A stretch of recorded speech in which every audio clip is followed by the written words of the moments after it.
అనంత సాయి కృష్ణ గారు, చెప్పండి. స్పిరిచువల్ జర్నీలో మీరు చాలా విషయాలు చెప్తారు. ఒక వ్యక్తి ఏ విధంగా నడుచుకోవాలి, ఏం అలవరుచుకోవాలో కూడా చాలా సందర్భాల్లో చెప్తున్నారు. యద్భావం తద్భవతి అంటూ స్టార్ట్ చేస్తారు. దట్టు మీరు ఏ పని చేసినా యూనివర్స్ చూస్తుంది. మీరు థ్యాంక్స్ చెప్పాలన్న యూనివర్స్ చెప్పాలి, క్షమాపణలు చెప్పాలన్న యూనివర్స్ చెప్పండి, ఒకసారి చెప్పి చూడండి, ఖచ్చితంగా యూనివర్స్ అనేది మీకు హెల్ప్ చేస్తుంటున్నారు.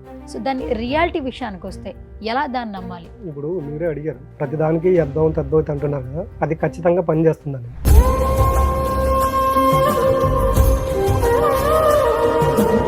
బలంగా నమ్మొచ్చు అండి మనం. ఇప్పుడు చూడండి, యద్భావం తద్భవతి అనేది ఎప్పుడో మనకి ద్వాపరయుగంలో శ్రీకృష్ణుడు బోధించాడు అర్జునుడికి. అంటే చూడండి, యద్భావం తద్భవతి అనేది మనం ఇప్పుడు మాట్లాడుకుంటున్నాం. Visualisation, law of attraction, manifestation. అంటే యద్భావం తద్భవతి అంటే నువ్వు ఏ విధంగా అయితే ఆలోచన చేస్తావో అదే విధంగా నీ యొక్క జీవితం అనేది రూపాంతరం చెందుతుందనేది యద్భావం తద్భవతి యొక్క సిద్ధాంతం అండి. ఇప్పుడు మనకి ఇవన్నీ మనం చెబితే ఏదో పాటల మాత్రం కనిపిస్తాయి, కానీ జనాలు అందరూ తొందరగా కనెక్ట్ అయితే మూవీస్ కండి. ఇప్పుడు మీరు రీసెంట్గా అకౌంట్ మూవీ రిలీజ్ అయింది, మీరు బాగా మూవీని అబ్జర్వ్ చేస్తే చూడండి, వాళ్ళు ఇండియాస్ పైన ఏం చేయాలో తెలియక కొన్ని రీసెర్చ్ చేస్తూ ఉంటారు. వాళ్ళకి ఆ రీసెర్చ్లో భగవద్గీత అనేది దొరుకుతుందని, ఆ భగవద్గీతను బేస్ చేసుకుని ఇండియన్స్ని ఎలా ఎదుర్కోవాలని దాంట్లో సారాంశం కోసం వెతుకుతూ ఉంటాడు. ఆ బుక్ మనకి భగవద్గీతను జస్ట్ ఒక బుక్ మాత్రం కనిపిస్తుంది. వాళ్ళు లోతుగా సెర్చ్ చేసినప్పుడు అంటే వీళ్ళు వాళ్ళకి తెలియకుండానే, ఇప్పుడు మనం యూనివర్స్ అనుకున్నాం చూడండి, ప్రతి దానికి వాళ్ళు యూనివర్స్ని నమ్ముతున్నారు. ఆయన చెబుతున్నాడు, వాళ్ళకి సంతోషం కలిగినా భగవంతుని పైకి దోస్తున్నారు, దుఃఖం కలిగినా భగవంతుని పైన దోస్తున్నారు. వాళ్ళ జీవితంలో ఏది జరిగినా కూడా భగవంతుడే చూసుకుంటాడనే బిలువుగా నమ్ముతున్నారు. కాబట్టి ఈ రోజు ఇండియన్స్ అంత మెంటల్గా స్ట్రాంగ్ ఉన్నాడని చెప్తున్నాడు. బట్ ఇక్కడ భగవద్గీత బేస్ అదనుకోండి. ఇప్పుడు మనం యూనివర్స్ సిద్ధాంతం గురించి మాట్లాడుకుంటే కూడా యూనివర్స్ సిద్ధాంతం అంటే ఏంటంటే యద్భావం తద్భవతి. నీవు ఏదైతే ఆలోచన చేస్తున్నావో, నీది ఏదైతే పొందాలనుకున్నావో, దేని గురించి అయితే నీ నడవడిక ఉంటుందో అది నీ జీవితంలోకి వచ్చి తీరుతుందన్నది. ఇక్కడ యద్భావం తద్భవతి అనే సిద్ధాంతం అన్నా యూనివర్స్ సిద్ధాంతం అన్నా రెండు ఒకటేనండి. కాబట్టి మనము ఒకసారి ఆ మూవీ చూస్తే కూడా చాలామందికి అర్థమవుతుంది. అంటే మనము ఏదైతే ఇతరులకు ఇస్తామో తిరిగి అదే రెట్టింపై మన దగ్గరకు వస్తుంది. మీరు ఆ మూవీ బాగా మనం చూసినట్టయితే చూడండి, దాంట్లో బాలకృష్ణ గారి క్యారెక్టర్ ఒకటి ఉంటుంది, అఘోర క్యారెక్టర్. వాళ్ళ అమ్మగారు చనిపోయిన తర్వాత తల కొరువు పెట్టడానికి రాడు ఆయన. తల కొరువు పెట్టడానికి సాక్షాత్ శివుడి దిగి వస్తాడు. శివుడి దిగి వచ్చి తల కొరువు పెట్టి వెళ్ళేటప్పుడు ఆమె దేహం కాల్చేటప్పుడు సోలన లేచిపోయి అడుగుతుంది శివయ్య అని.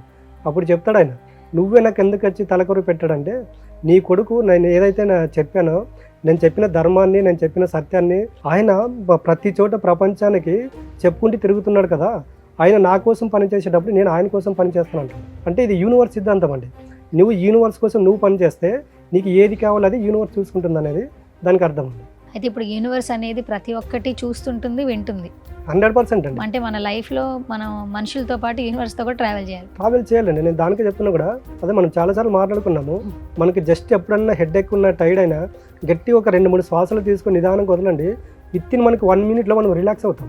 మనకి ఎప్పుడైనా టైర్డ్ అయినా జస్ట్ అలా స్నానం చేసినా మనం రిలాక్స్ అవుతాం. అంటే మనకు తెలియకోకుండా పంచభూతాలు ఏదో ఉంది, ఈ పంచభూతాలతో మమేకమైందే యూనివర్స్ అనేది. కాబట్టి ఒక వ్యక్తి పంచభూతాల యొక్క సిద్ధాంతం, యూనివర్స్ యొక్క సిద్ధాంతం తెలుసుకున్నాడు అనుకోండి, ఖచ్చితంగా మనిషికి వచ్చేటువంటి 3 ప్రాబ్లమ్స్ ఏవైతే ఉన్నాయో, ఫైనాన్షియల్, హెల్త్, రిలేషన్, ఈ 3 ప్రాబ్లంల నుంచి బయటపడడానికి అయితే ఆస్కారం అయితే ఉందండి. ఓకే, అయితే ఇప్పుడు మీరు ఆన్లైన్ క్లాసెస్ అలాగే ఆఫ్లైన్ క్లాసెస్ కూడా కండక్ట్ చేస్తున్నారు. సో వాటి డీటెయిల్స్ తెలియజేయండి. మనకు ఆఫ్లైన్ క్లాస్ అనేది ఎవ్రీ సండే ఉంటుందండి, 1 అవర్ ఉంటుంది. ఆఫ్లైన్ క్లాస్ అనేది ప్రతి మంత్లీ ఒకటి ఉంటుందండి, అది ఫుల్ డే సెషన్ ఉంటుందండి. ఈ క్లాస్కి రావాలనుకున్న వాళ్ళు స్క్రోల్ పైన ఉన్న నెంబర్కి కాల్ చేస్తే మా స్టాఫ్ అవైలబుల్ వస్తారండి. వాళ్ళు ఏ ప్రాబ్లం ఉంటే వాళ్ళు ఆ క్లాస్కి అటెండ్ అవ్వచ్చు. ఓకే, స్పిరిచువల్ గురుగా గత కొన్ని సంవత్సరాల నుంచి సక్సెస్ఫుల్గా ఆయన స్పిరిచువల్ జర్నీని ఎంజాయ్ చేస్తూ దీని గురించి ఎంతో మందికి ఎక్స్ప్లెయిన్ చేస్తూ ఉన్నారు. సో డబ్బు పరంగా కావచ్చు, ఆరోగ్యపరంగా కావచ్చు, ఎలాంటి సమస్యలతో బాధపడుతున్నా కూడా స్పిరిచువల్ జర్నీలో సలహాలు, సూచనలు ఇవ్వడం జరుగుతుంది. ఇంకా మోర్ ఇన్ఫర్మేషన్ కావాలి లేదా అనంత సాయి కృష్ణ గారిని పర్సనల్గా కలవాలనుకున్నా కూడా స్క్రీన్ మీద కనిపిస్తున్న నెంబర్స్కి కాల్ చేయొచ్చు.